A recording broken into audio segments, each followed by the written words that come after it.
The fact that I'm here is already a very positive sign that the government is rethinking its approach. Many of the political prisoners that Amnesty International has campaigned for decades are now free.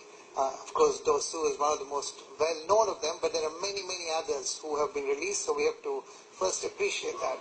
But one of the things I think people don't know, particularly outside Myanmar, is that this country is one of the richest countries in the world in terms of natural resources and cultural diversity. 40% of the population are ethnic minorities, 10% or so religious minorities. And here there's very big challenges. Here we have a lot of conflict, a lot of human rights violations against ethnic minorities and religious minorities, which Amnesty has documented over decades. So I would really like to know as to, if we're talking about rule of law, we're talking about accountability for ongoing violations and past violations, how do we make sure that there is an end to impunity in this country? How do we actually make sure that the rule of law we're talking about is seen in practice? The Rohingya Muslims being attacked was the most visible recent issue, but this is not restricted only to that group. Many ethnic minorities are facing challenges as we speak. Let me add that we've had a lot of tweets and Facebook on this. Here's one from Billy Mayaya, a human rights activist from Malawi, who says right now the government of Myanmar is releasing syrupy rhetoric, but is it ready to account for the atrocities of the past? Jinma, do you want revenge? Do you want accountability for those who've done whatever they've done here in recent years? As a political prisoner, I personally, I do not have any sense of revenge. But the thing is, justice is really important. What we would like to show for the next generation, what was really happening in the past is our history. So that is, what I would like to highlight and promote for our next generation. Where could this therefore go? After all, in South Africa, they've had a truth and verification. I'll say it again. Where could this now go? In South Africa, they've had the Truth and Reconciliation Commission. Is that something, Aung San Suu Kyi, you believe should be happening here? I don't think of it in terms of a commission, but I think that there are very strong links between truth and reconciliation. I do not think that accountability is the reverse side of revenge. No, it does not mean that because you want people to be accountable, you want to take revenge on them. But I think there has to be an acknowledgement of our past. Unless we are able to face our past freely, we will not be able to proceed freely towards the future. But I, for one, am entirely against the whole concept of revenge. But accountability is related to courage. And I like courage. I admire courage in individuals as well as in organizations and in nations.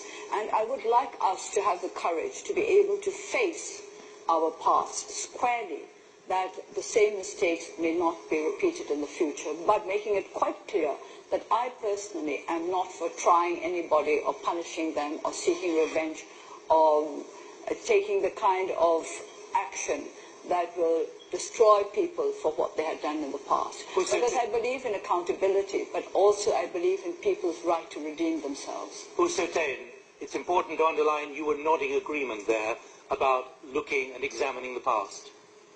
So you have to think about the right blend for the understanding of the past and appreciation of the evolving or present dynamic. That is, should be that sometimes you have to think about that. What you have said is absolutely correct, but we need time. We are in the dark age or the other system about 60 years, not 60 months, not 6 years. 60 years is 60.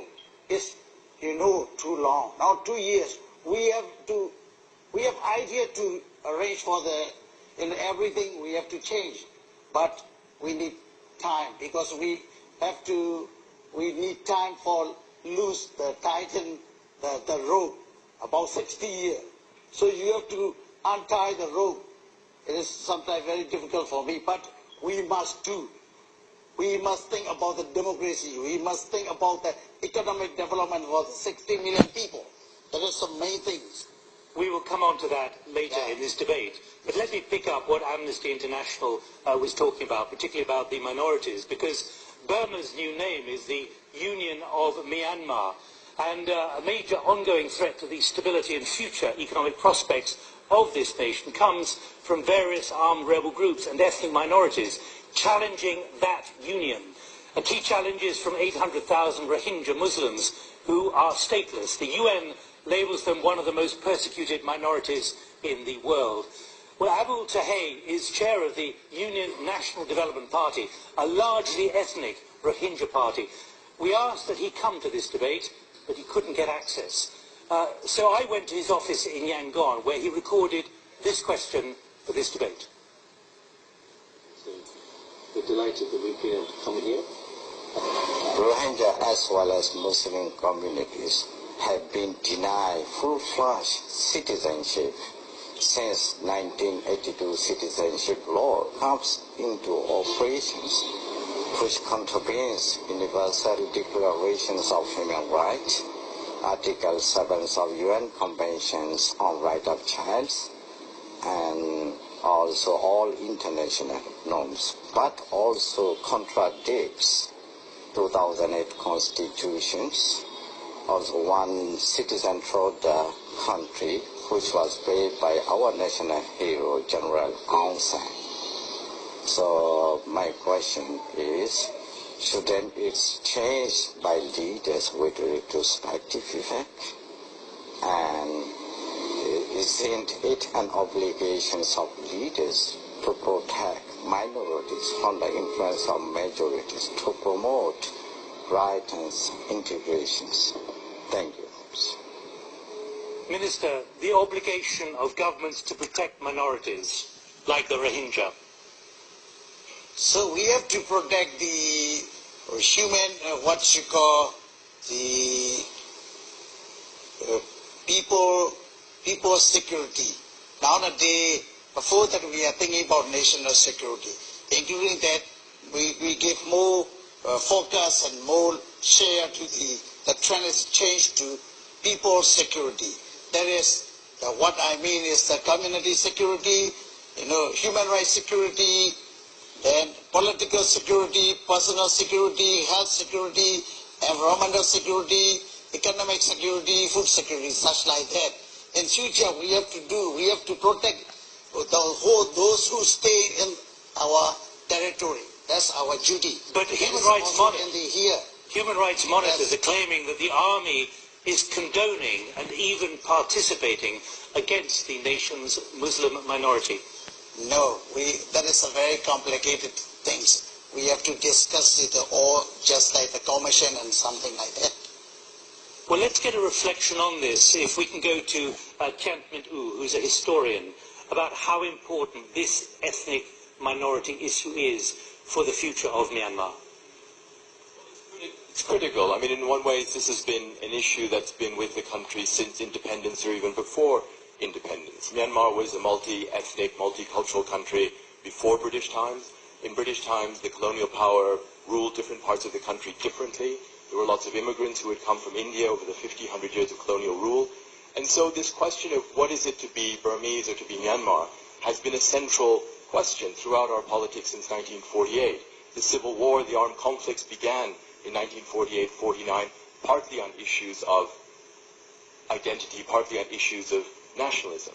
We are now at the end of, we hope, of 70 years of armed conflict in this country, and I think everyone accepts that there is no way forward, there's no way towards democracy,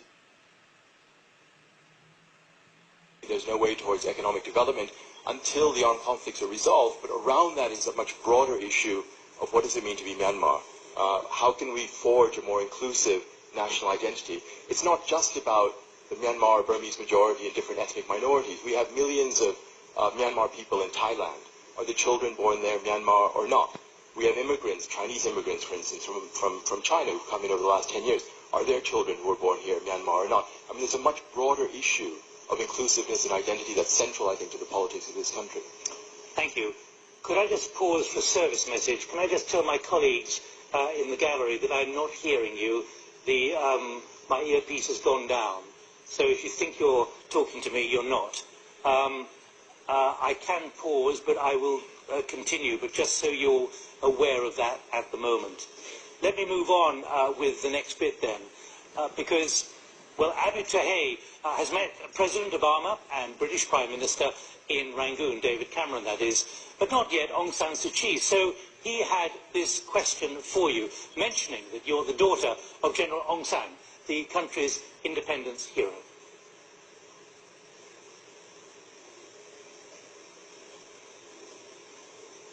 Key points to highlight. The first one is Rohingya issues were resolved by our national hero, General Aung San. Aung San Suu Kyi is daughter of General Aung San. Second point, Aung San Suu Kyi is internationally recognized democratic icon, and Aung San Suu Kyi also Nobel Peace Laureate. That is why Aung San Suu Kyi has obligation to come up the concrete common grounds to resolve the Rohingya issues for the sake of nations and people of this country. Aung San Suu Kyi, real expectation on you particularly to resolve this issue of citizenship for a minority like the Rohingyas? Well, at the moment, nobody seems to be very satisfied with me because I'm not taking sides. But let's look at it this way. I believe in rule of law. I think that the first necessity is rule of law.